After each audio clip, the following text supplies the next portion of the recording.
From time to time, Naomi glanced out the window to check on Ichiro's progress.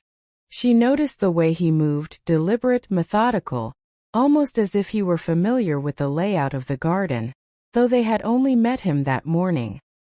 His actions were too precise, as though he knew exactly where everything had been before the garden had fallen into disrepair. His demeanor remained quiet, his face never betraying a hint of emotion as he worked, and that, more than anything, unsettled her. Akira, who had retreated into his home office to handle a few emails, seemed unconcerned by Ichiro's odd behavior.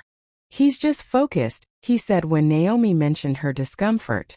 "We should be happy we found someone who's not going to waste time." But Naomi couldn't shake the feeling that something was off. There was something about the way Ichiro moved, the way his hands dug deep into the soil, that made her uneasy. Still, she pushed the thoughts aside, convincing herself that she was overreacting. After all, they had hired him to do a job and he was doing it well. The sun began to set, casting long shadows across the garden. Ichiro was still working, though he hadn't said a word since he arrived. Naomi walked outside to offer him some water, feeling guilty for not having checked on him sooner. As she approached, she noticed that he was kneeling in the farthest corner of the garden, where an old stone fountain stood, partially obscured by weeds. "Ichiro," she called softly, hoping not to startle him.